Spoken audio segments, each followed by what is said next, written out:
қайырлы күн ханымдар. Алдында өзіңіз сұрап жатқан боларсыздар.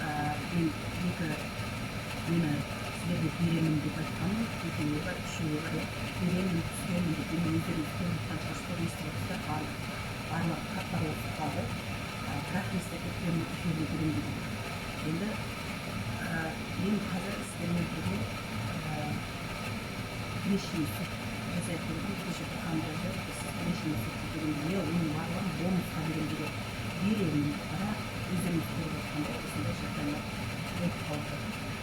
Енді тағы да айта кетейік, мен сорпамды өздеріңіз естіген, сорпаны қойып пісіріп алу керектігін бәрін қойдым. Сорпамды пісіріп алдым, сүйегімді алып қойдым.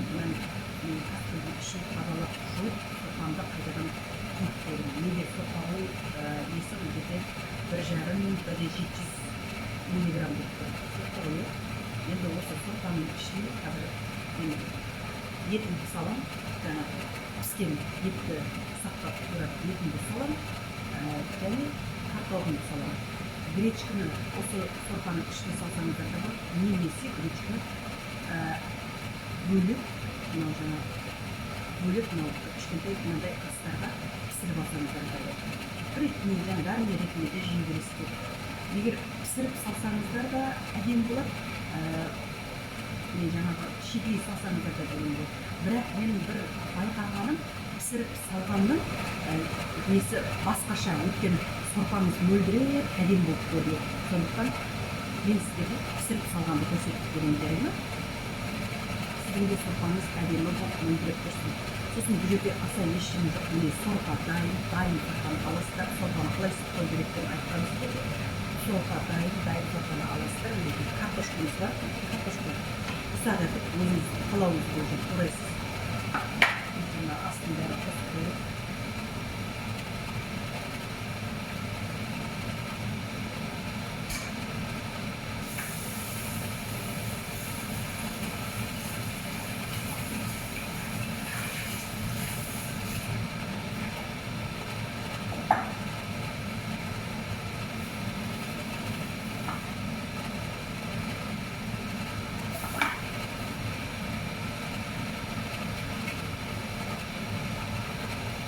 Lekin ет тураудың ешқандай техникасы жоқ. Етті ұсақтан етіп турадым, өйткені гречка бізде ұсақ болғаннан кейін ұсақ етіп турадым.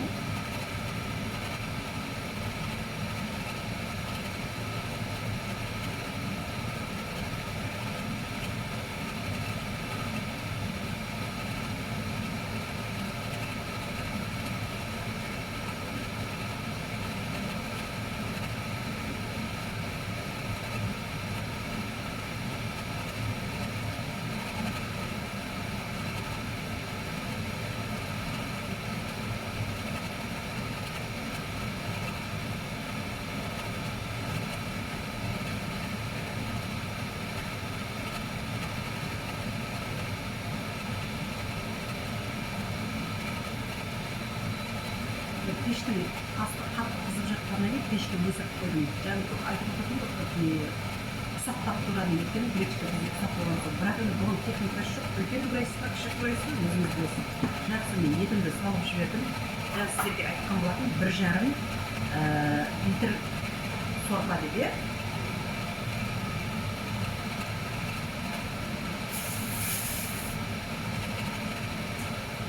Қазір сорпаның тұзын көреміз. Ендігі кезекте міндетті түрде лавровый лист. Лавровый листен біреуін салып жібереміз. Мінекей жақсылап бізге қайнай берсін. Мінекей.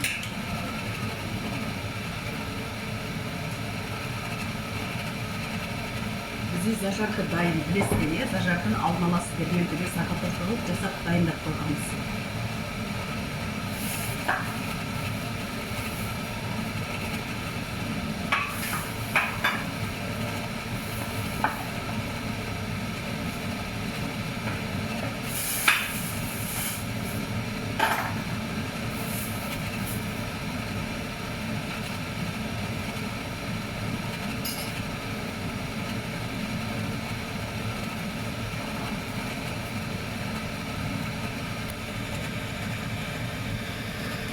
Бұлай қарап жіберсеңіздер, мен сіздерге көрсетіп жіберейін. Мынау бізде зажарканы мен анада шилөктерге жақсылап орап қойдым.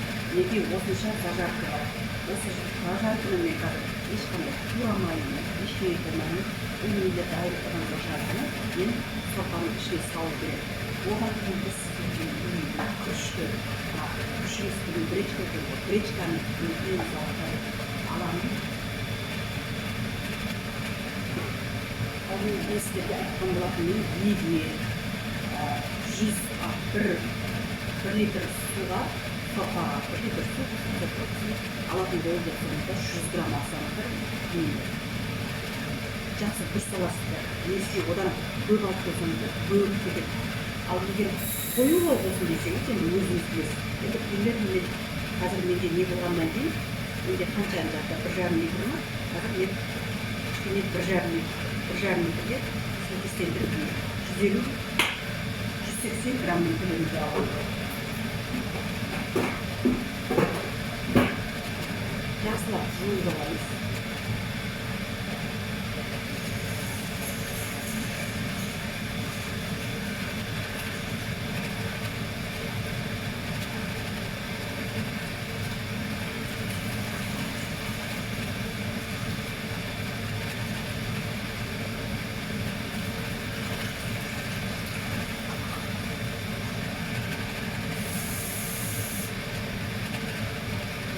Жуып аламыз.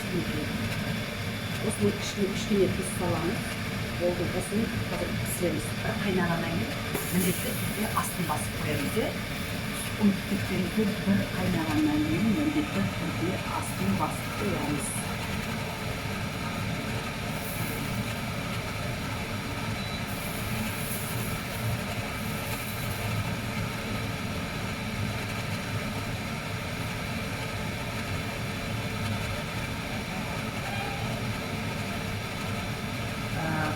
Tuz, kішкене тұз саламыз. Тұзды мен мөлшеріне салам. Енді сіз егер салатын болып жатсаңыз, шатасып кетем десеңіз, 8 грамм салсаңыз болады.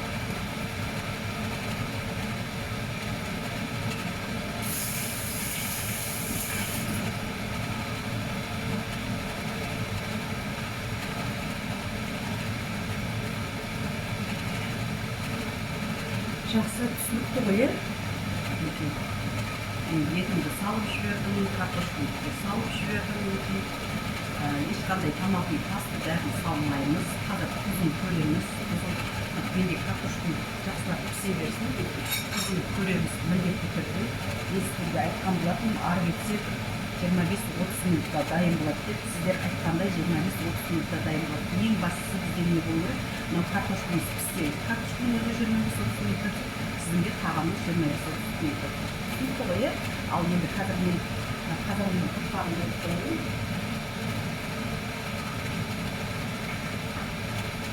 Қазанның қырпағын жойып қоямын деген, қазанның қырпағын жойып қоясыз, астын максималияға қоясыз. Одан кейін қазір кішкенеден кейін бұның астын бір өте төмен қылып басып қойсаңыз болады.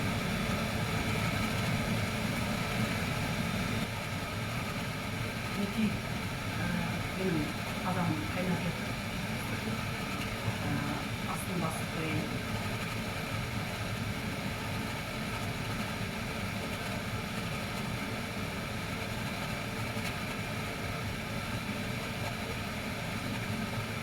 Астын басып қояйын. Өте қатты қайнап, жаңағына сорпасы мүмкін болып кеткен дұрыс болмайды. Сондықтан астын басып қоямыз. Түсінікті ғой.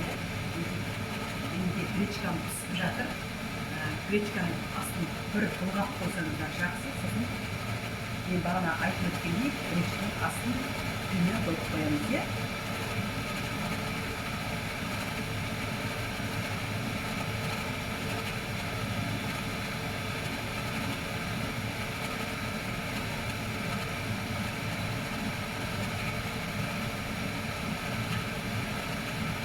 Гречканың астын төмен басып қоямыз.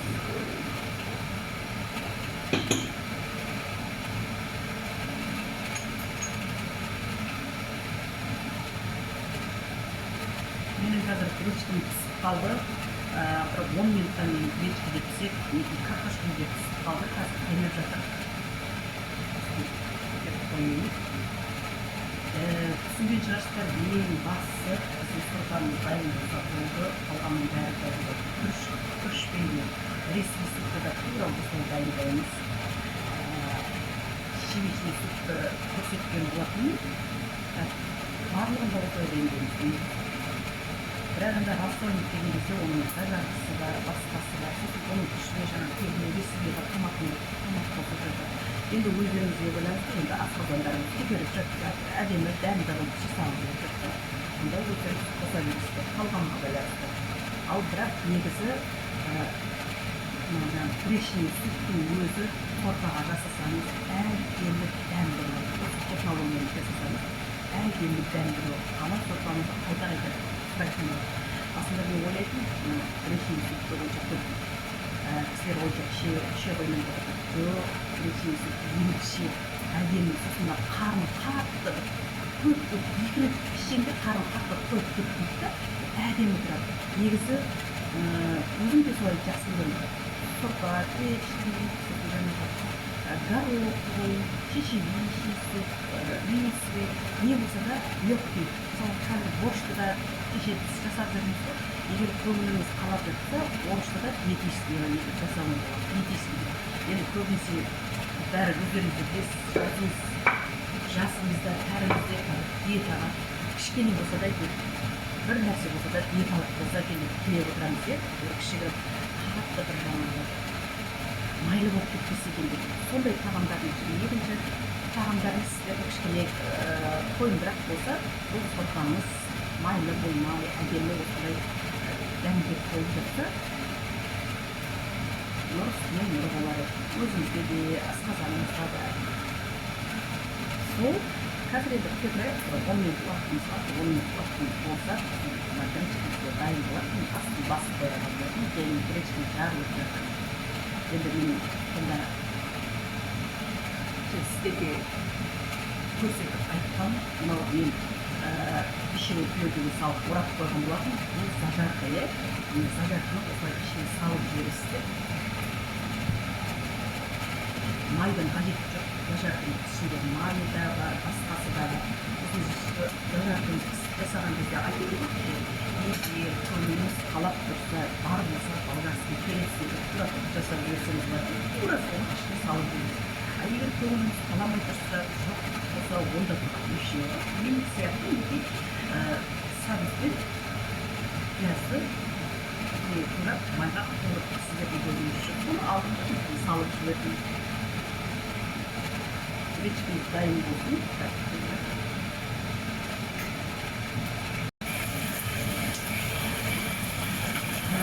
Ал қанымдар кеше мен сіздерге көрсеткен болатынмын. Sarımsak birisi әдемі өзі сақтап қораған қытайғылық мен оны ескерін блендерге өткізіп алдым. Егер күзге болса, сол блендермен өткізгеніміз болса, блендермен өткізге дегеніміз жоқ болса, онда мынандай жаңағы чеснокты мен өте ұсақ құрап алдым. Тура солай етіп кейін салып жіберсеңіздер болады. Байқалып отқан шығарсыздар, бәрі дайын болып қалды. Мавровымыз салдық, картошканы салдық, етіміз бар бұның ішінде. Чесногымызда бар, бізді әдемі болып дайын болып жатыр екен.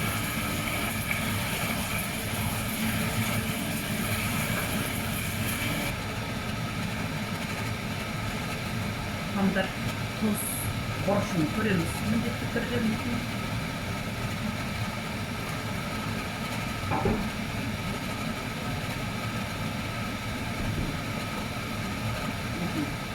тұз салып жатырмыз.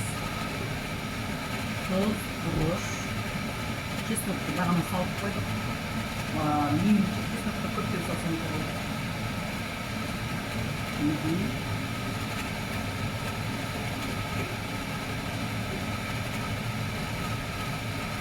салып, араластырып жүрмін.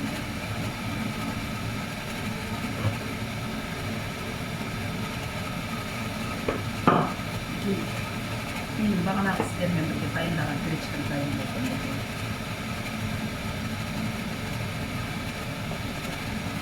Қақпағын жауып тағып қойып қойдым. Мен зелень болса, зелень жаңағы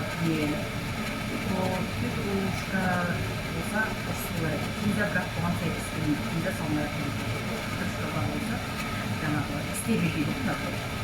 Ағаш жағын осындай қайнатып пісіп жатқанда салсаңыздар, ал үстіңгі жағын көк петрушкаларын оны дайын болған кезде салсаңыздар, әсіресе чеснокпен араластырып мынандай әдемі дәм болады.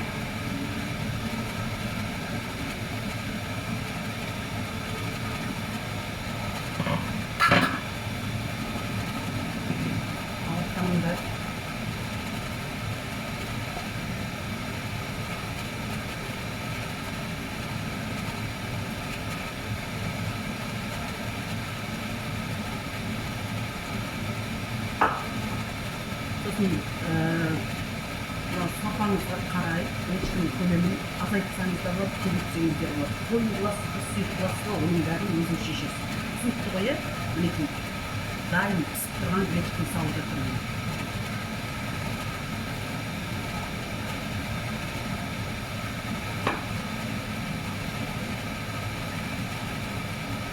Дайын пісіп тұрған гречканы салып жатырмын.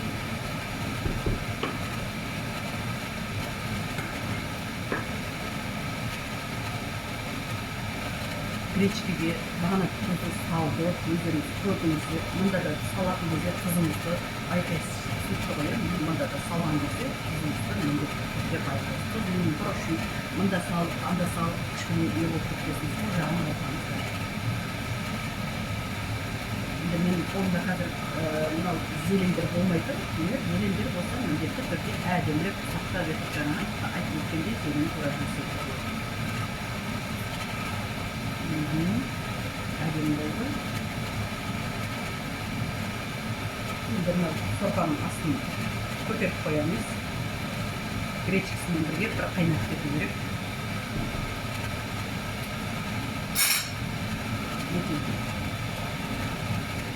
Ожаумен алып көрсетіп жатырмын. Әдемі болды. Бұдан артық салудың қажеті жоқ гречканы. Қалған гречка үйде жегенде өздеріңізге қала берсін. Мейлінше, егер жоқ қалғысы қалдырғыңыз келмесе, онда мейлінше астыңды дұрыстасыз. Көрдіңіз, байқап тұрсыз. Енді осы жерде менде қайнау керек. Енді менің қолымда қазір укроп, петрушка ештеңе болмай тұр. Сондықтан мен қазір не істеймін? Ұсақта чеснокты тураймын, тұзын көремін, чеснокты турап, тағы да қайнатып аламын.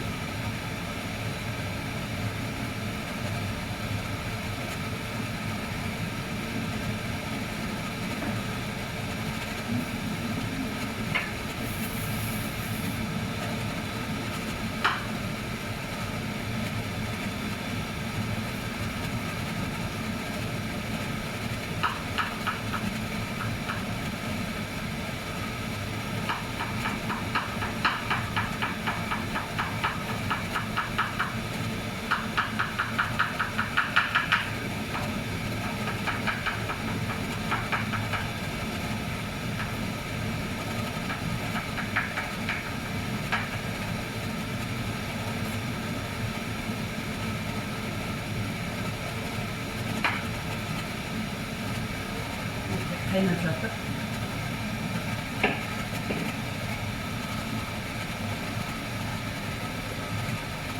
Чесноктың көп болғаны зиян емес, қайта ол жақсы.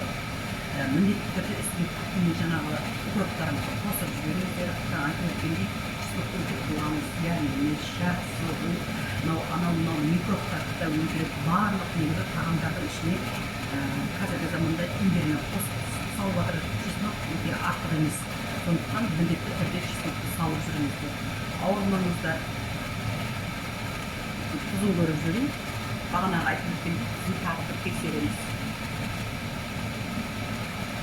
Өйткені қайнағаннан кейін тұзы шығады. Сондықтан сол тұзы қатты басым болып кетпесін, өте төмен болып кетпесін. Егер үйде вегетта болса, вегеттадан көп емес бір шымшық қоссаңыздар болады. Вегеттаны білесіздер ғой, көп емес бір шымшын ғана қоссаңыздар болады. Егер жоқ болса, онда тұрған ештеңе жоқ. Барға қанағат етіп қара бұршыңызды саласыз. Енді мен негізі өзім тұзды жақсы көретін адаммын, сондықтан мейлінше кішкене ғана кемдеу болып салады. Өйткені Ол кемдеу болғаны дұрыс болады. Енді бүйтіп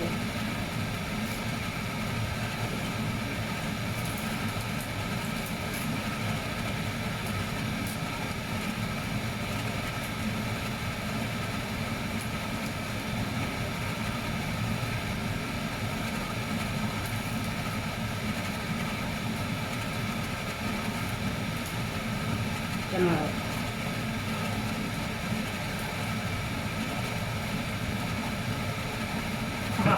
приправалардың ішінде зелень бар ма деп қарады.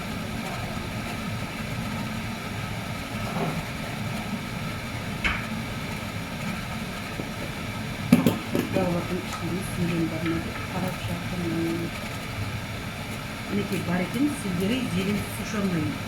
Енді осыдан қосып жіберейін. Базилик, зелень сушеный. Негізі таза табиғи, жаңағы свежий дейміз ғой, таза табиғи қолдансаңыздар тамаша болады. Дәмі керемет болады, енді иісі мүмкін әдемі болып тұрады.